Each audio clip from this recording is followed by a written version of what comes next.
Many apologies from my wife, Beatrice. She's not well, and she was given some treatment for which she needs to be at home yesterday and today and maybe tomorrow. That's why she's not here, but she's praying for us. I knew John's wife through my then girlfriend, who was in Nairobi Girls, now Moi. Now that was an interesting situation because we sort of went in and out about 9 years, intense, then you break, then intense, then you break. Then eventually we said, this thing is not working. And both of us sat down and said, we are very good friends, but we are not going to make lovers. We can't make a husband and wife like this. So we separated. That's one of the most horrendous situation I know. And the pain of that, and it was, especially the pain of that was because, Lord, I prayed and you answered.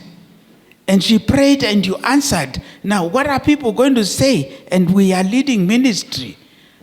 Been there? Done it? Okay. So, meanwhile, my younger sister, who is younger than me, who is 7 years my junior, was warming up and she was getting ready to get married. And my mother had 10 children and I'm number 9. And so my younger sister gets married and there's pressure. I'm getting on to 30s and there is no, Anyway, then I'd known my wife Beatrice. We had been in medical school together since 1970. And so around 75, let me backtrack. When my relationship with this other sister, we're still good friends. When that came to an end, I told the Lord, look, this takes too much energy. I don't want to go there.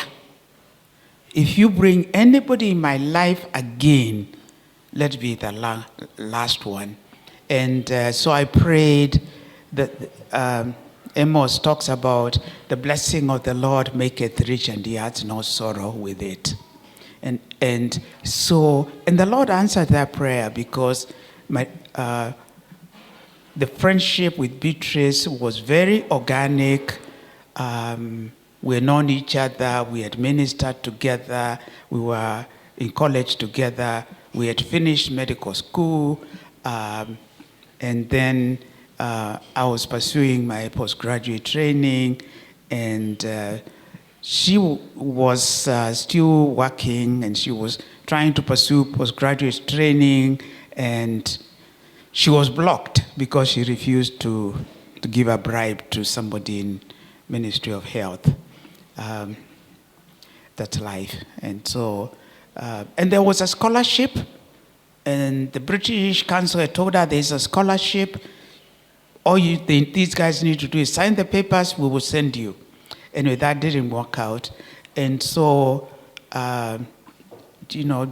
just what was a good friendship grew into a relationship. We got married in 1986. And there were many challenges. Kamba from the village. She is Kikuyu from the city, and her father was a businessman. I'm grown up in the village on the farm, and she's grown up in the city in the life of businessman.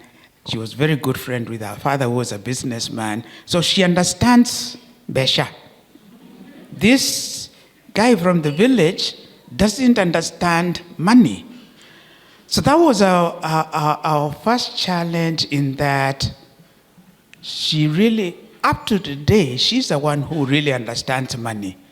I don't understand money quite well. She will go into my pocket. I always carry a small wad, and she will take 1,000, 2,000 shillings, and a week later she will tell me, here.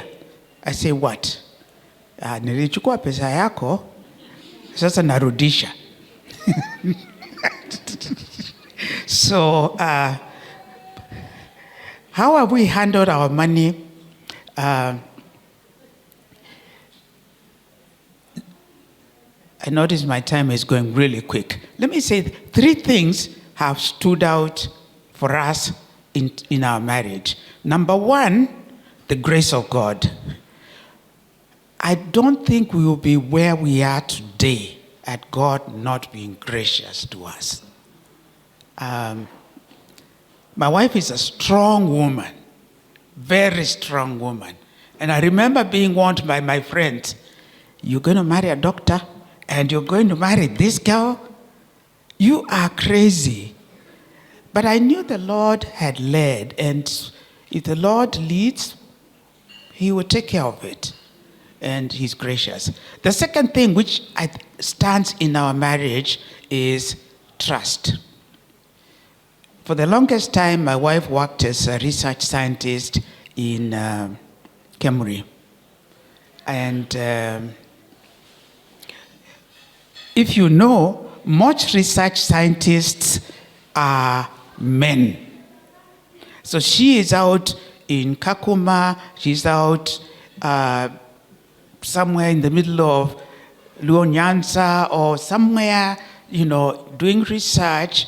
And I told her, I trust you. I'm not going to ask you, who are you with? My wife has got my PIN. I found out that my daughter-in-law put her finger. She can access my phone using her finger. So and I always tell her, you can use my phone, everything. She said, I'm not interested. What do I want to? That's your phone. So the issue of trust. And those two are mutual for us.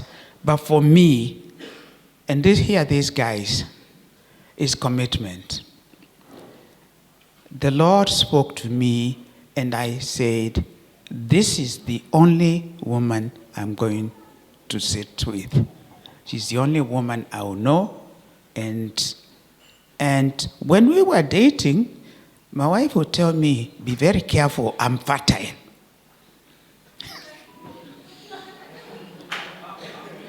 Yeah, we were very honest about it. We are medics. She would tell me, be very careful with me today, I am fertile. In other words, I am not on the guard.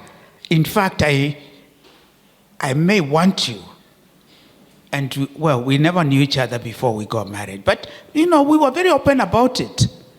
And I remember it really helped when we sat down with Reverend Gishinga and his wife, and they put together a group of 5 prospective couples. We were all dating somebody, and we went through premarital counseling. Those 5 couples have pretty much stayed in touch since then. And there is a sense of accountability with one another. What are some of the challenges that have come our way? We had agreed before we got married several things. One of them was if one of us was to travel out of the country, we will both travel, or the other person doesn't. So it was like, if I am going to travel out of the country for a prolonged time, she would come along or I don't go. And so when it get, 1988, I got an opportunity to travel to Wheaton College for further training. My wife resigned her job. And And that really touched me because it meant that she was putting her career on hold. And then when we came back, she stayed home to bring up our 2 boys. And I remember many of our friends telling her, coming to me, why are you wasting our friend? Especially the really driven women who are doctors, I'm the one who is wasting their friend. So I said, have you talked with her? So I'll tell them, go and talk to her. And they'll go and she'll say, look, I'm the one who volunteered to bring up the children. This guy is going to be very busy trying to make sure we are provided for, and we can't. I thank my wife for that. I really do. And she put her postgraduate training on hold until the children were grown up. And at one point, my brother, I remember paying, this is a really stressful time. My boys were in university, and the mother decided to go to do her master's in epidemiology. So I come home, and everybody is on the computer, and so I take up the newspaper to read also. Everybody is reading, so I need to read something. And so that was really amazing just to do. How have we handled our money? My wife is really the one who takes good care of the money. She's the one who understands money. So when she retired from Cambridge, she came to help me run our office. I run a consultancy practice for mental health.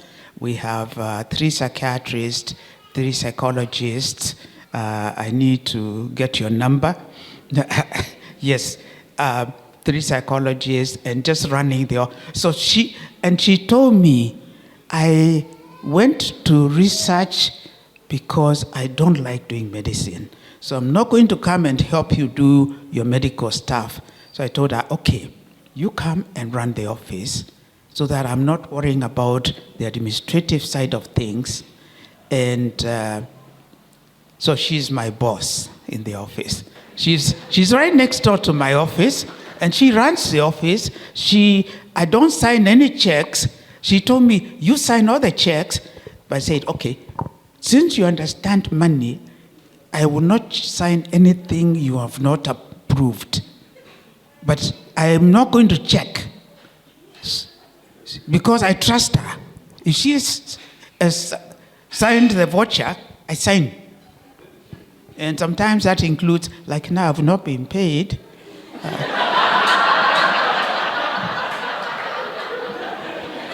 And I have not asked why, but between her and our accountant, who is like a daughter who we have nurtured until she has finished CPA from Form 4, they tell me something to do with cash flow.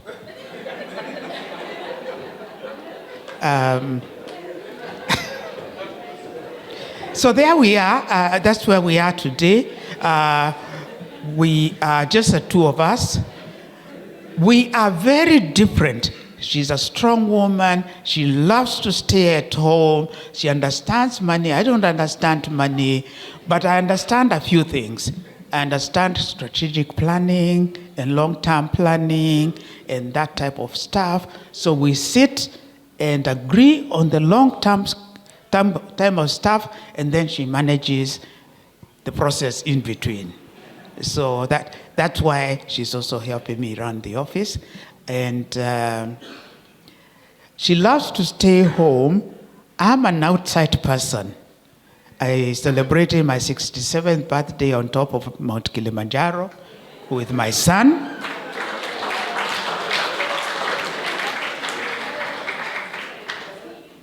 My wife won't leave home. I have an opportunity to go to Hong Kong next week, and all I need to do is to pay her ticket, and it won't cost her anything else The hotel is fully paid for, the food is fully paid for, she won't come. So I've learned to be a home guy. So we are different, we're very different, but you know, she's my friend. There are times when I want to go out and she asks me, "Are you going?" Translation, I want you to stay at home. So I say, actually, I don't have to. And so I stay home, and then she sleeps on the couch.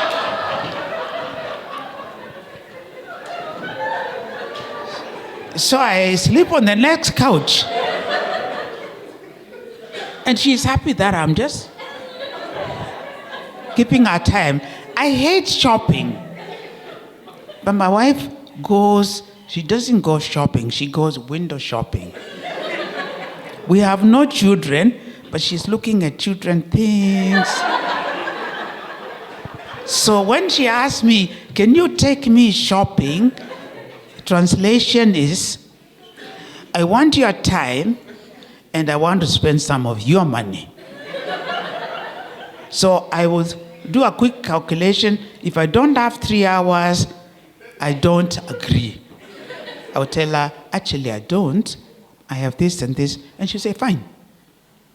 So what am I saying? We're different, but we are still together.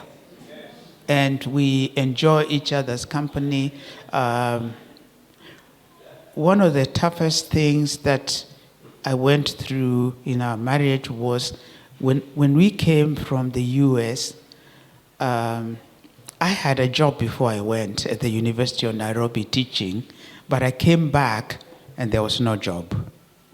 My job had literally been sold to one of my junior colleagues. So here I am, a wife, 2 children, and we don't have a job. That was a tough time.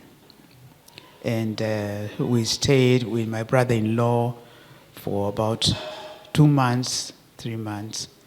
And then eventually, my father-in-law was a very good friend. I asked him, can you take your daughter and your grandchildren while I try and get a house? And so 2 weeks after that, then I went to get them. That was a tough time. And the loss of that job was very tough. And then I got a job with the Ministry of Health, and that didn't work out, and that's why I broke out into private practice. And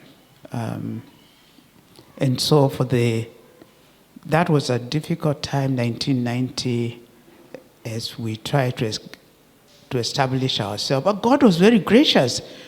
When I left the Ministry of Health on April 15th, by April 30th, Daystar had approached me as a corporate client. Davis and Shatliff came to me, and I didn't even know them, as a corporate client. And then I got a job to teach part-time at USIU, and eventually I was the doctor for Negest, Pan-African Christian College, now PACU, and Daystar, and the Lord just provided. I left. I wouldn't advise you to do this unless you are very sure the Lord has said do it. I tell people, don't leave a job until you have something else. But the Lord told me to leave my job, and He came through. By 30th of that month, I had enough work to cover the family. The other challenges we have had, health. Last year my wife lost 3 cousins, 2 aunties, and her mom. And I lost a sister, a brother-in-law, and a couple of other cousins. The last 1 year has been a lot of grief. That has been difficult. But she's the intercessor. She prays. I wake up at night and I am sensing, Lord, what are you doing here? What do you want? Then I find my wife is sitting and praying. And then I ask the Lord, so what do you want me? And he tells me, go to sleep. It's not my gift. The Lord bless you.